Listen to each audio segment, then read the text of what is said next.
Jain all of you. Ahilyabai was born into a Marathi Hindu family on to Mankoji Shinde and Sushila Shinde on 31 May 1725 in the Chondi village of Maharashtra, where her father was respectable Dhankar's family, served as the Patil in the village. Although women did not go to school, her father taught Ahilya's father taught her to write and read. When Mallarao Holkar are going Pune, to Pune, then on the way of on the day when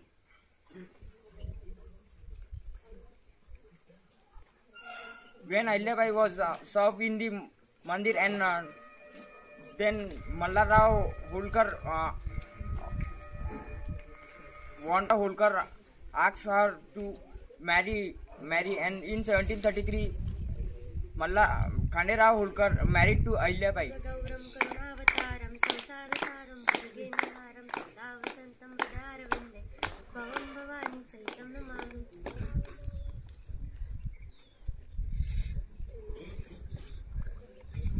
कोण असेल ही मुलगी? दिसायला पण खूप सुंदर आहे आणि आवाज पण खूप मधुर आहे. हो बाबा. जर खंडेराव जर तुझं लग्न या मुलीशी झालं तर तुला काही हरकत नाही ना? नाही बाबा. नमस्कार गावकऱ्यांनो. नमस्कार. तुम्ही जर मला ओळखलेच असाल. तुम्हाला कोण नाही ओळखणार? तुम्ही मल्हारराव होळकर आहात. हो. मला एक बातमी विचारायची होती. कोण होती ही मुलगी? ते गावातील पाटील मानकोजी शिंदे यांची मुलगी. तुम्ही मला त्या मुलीच्या बाबाशी भेट करून देऊ शकता का? हो. घरी आहे का? बापरे, आज सकाळी सकाळी आमच्याकडे काय काम निघालं? काय काम निघालं सकाळी सकाळी आमच्याकडे आज? हे होळकर राज्यातले राजे हे आम्हाला तुमचं घर विचारत होते, तर आम्ही त्यांना तुमच्या घरी घेऊन आलो आहोत. काय? मल्हारराव होळकर हे आमच्या घरी आले आहेत? हो. कुठे आहेत ते? आम्ही येतो, बोला तुम्ही त्यांच्याशी. नमस्कार पाटील साहेब. एवढे मोठे राजा मल्हारराव होळकर हे आमच्या घरी आले आहेत? हे तर आमच्यासाठी सौभाग्याचीच गोष्ट आहे की एवढे मोठे राजा हे आमच्या घरी आले आहेत. मी काय मदत करू शकतो तुमची? आम्ही रस्त्याने येत असताना एका मंदिरात गेलो होतो. तिथे आम्हाला तुमची मुलगी आरती करताना दिसली. आम्हाला तुमची मुलगी सुंदर आणि सुशील वाटली. तिचा आवाज पण खूप मधुर आहे. आम्हाला माझ्या मुलाला तुमची मुलगी खूप आवडली आहे. आम्हाला माझ्या मुलाला तुमच्या मुलीशी लग्न करायचं आहे. तुमची काही हरकत नसेल तर आम्ही तिला आमच्या घरची सून बनवतो. काय? एवढ्या मोठ्या राज्याची माझी मुलगी एक सून बनेल? हे माझ्या मुलीसाठी तर एक सौभाग्याचीच गोष्ट आहे. चला आपण लवकर लग्नाच्या तयारीला सुरुवात करूया. माझ्याकडून होकार आहे. Throughout her married life, she was brought in her mother-in-law Gautamabai, who is credited today for the value instilled in Ahilya. She trained her into administrations, accounts, politics, etc., and eventually handed over her Khasgi Jagir in 1759. In 1754, Khanderao, alongside his father Mallarao Holkar, led the siege of Kumbar Fort of Jat Raja Surajmala of Bharatpur. Surajmal had sided with the Mughal Emperor rebellious Wazir Sabdar Jang. Khanderao was inspecting his troops in an open palanquin during the battle when a cannonball fired from the Jat army hit him, leading to his death. सैनिको, आपल्याला कुंभलगडावर वेळ टाकायचा आहे, तरी तुम्ही इतकीच काळजी घ्या क्या कुंभलगडाच्या आत किंवा बाहेर कोणी झालं नको. तर बघा कुठेतरी हलचल चालू आहे. तुम्ही तोप लावा. हमला. After her husband Khanderao's death, Ahilyabai had given up all the desires of life and decided to perform sati to accompany her husband at his funeral. People have requested not to commit sati, but Ahilyabai said that her husband has pledged to accompany her lifelong and left the path in midway. She had made up her mind to perform sati, but it was not relenting. Finally, her father-in-law Mallarao had made fervent request not to commit sati. So माझ्या पतीचे निधन झाले आहे म्हणून मी सती घेण्याचा निर्णय घेत आहे. नका सुनबाई नका, असे करू नका. माझा मुलगा तर गेलाच, पण तुम्ही सती जाण्याचा विचार सोडून द्या. माझ्यासाठी आता तुम्हीच माझा मुलगा आहात. सती जाण्याचा विचार हा मनातून काढून टाका. जशी तुमची आणि प्रजेची इच्छा, मी हा सती जाण्याचा निर्णय रद्द करतो आणि राज्याचा कारभार हातात सोपवितो. The rules and regulations of Ahilyabai is equal for all people. Let us see the rules and regulations of Ahilyabai.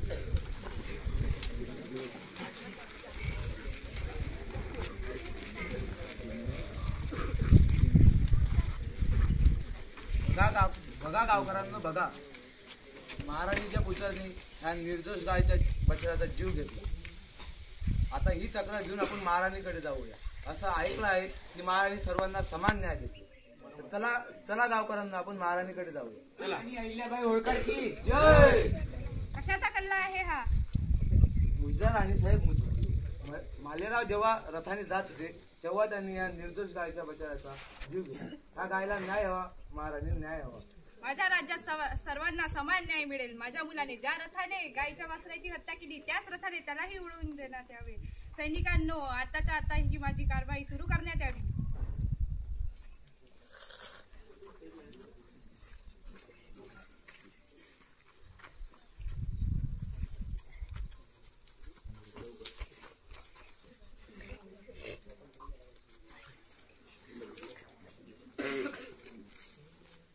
सैनिकांनो, या गायीला सरकवा.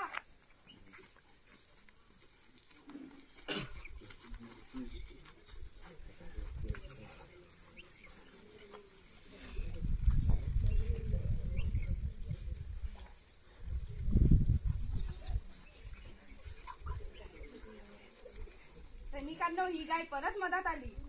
थांबा राणीसाहेब थांबा. या मुलामुळे या गायीच्या बछड्याचा जीव गेला, पण या गायीला असे वाटत नाही की या मुलाचा सुद्धा जीव जावा.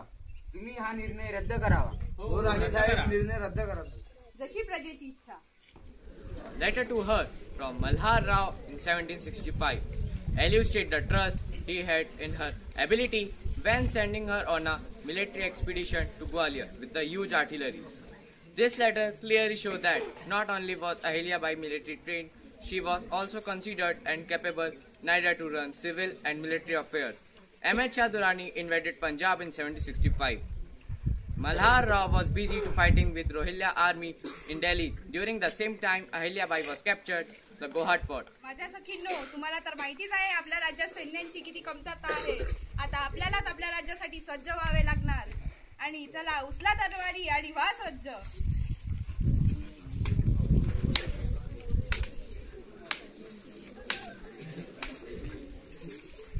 माझी सेना ही सज्ज झालेली आहे. चला स्त्रियांनो, आता आपल्याला घोडगड किल्ला हा ताब्यात घ्यायचा आहे. हर हर महादेव, हर हर Mahadev.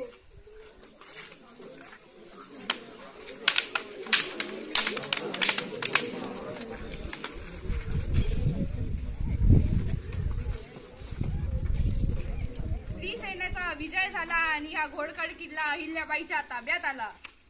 Following the death of Malhar Holkar, Gangadhar Rao, Malhar Holkar's Diwan, believing Ahilyabai to be a weak, powerless widow, tried to usurp royal authority for himself by requesting Ahilyabai to adopt him as her son and grant all the administrative power to him.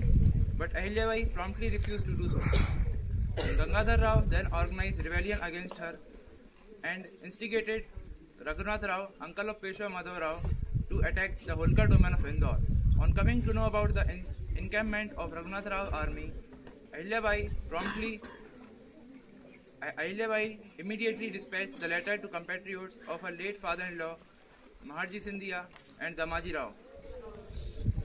To know about the encampment of Raghunath Rao's army, Tukoji Bhonsle of Nagpur sent their army to assist her, and Raghunath Rao and Peshwa Madhav Rao authorized Ahilyabai to take offensive action against Raghunath Rao. Ahilyabai then herself went to the battlefield with her female bodyguards to face Raghunath Rao. Seeing Ahilyabai's courage, Raghunath Rao was frightened and retreated back, stating that he had just come only to give condolence to Ahilya Bai for the death of Male Rao. राणीसाहेब मुजरा. काय काय गुपित बातमी आणली आहे? राणीसाहेब, बातमी अत्यंत वाईट आहे. कारण रघुनाथराव हा त्याच्या संपूर्ण सैन्यासहित आपल्या राज्यावर हमला करणार आहे. कारण त्याला माहिती पडला की आपल्याकडे सैन्य खूप कमी आहे. बरं ठीक आहे, आम्ही बघून घेऊ. रघुनाथराव, मी अबला महिला आहे म्हणून तुम्ही माझ्या राज्यावर हमला करण्याचा प्रयत्न करत आहात. पण तुम्ही ही शिरपा नदी पार करून आले तरीही आमच्याजवळ हारण्यासारखं काहीच नाही. पण आम्ही तर स्त्रिया आहोत. आमच्या जीवात जीव असेपर्यंत आम्ही लढाया करू. कोण म्हणते अबला आहे? हे ते वाघिणी आहे, वाघिणी. याच्यासोबत लढाई करणे म्हणजे आपल्या कुल्हाडी मारून घेणे आहे. आपण एक काम करू. आपण हे लढाई रद्द करू आणि वापस जाऊ. अहिल्याबाई, तुमच्या पुत्राचा मृत्यू झालाय अशी आम्हाला खबर आली म्हणून आम्ही तुम्हाला भेटायला आलो. रघुनाथराव, जर तुम्हाला संवेदनाच व्यक्त करायची असती तर एवढी सेना घेऊन यायची काय गरज होती? जर तुम्ही एकटेच आले असतात तर होळकर परिवारांनी तुमचे स्वागत केले असते. आमच्याकडून खूप मोठी चूक झाली. आम्ही येतो. There are many stories of her care for her subjects. One of them is when her minister refused to allow the adoption of child unless she had suitably briefed. She said to have sponsored the child as herself and give him clothes and jewels as a part of adoption ritual.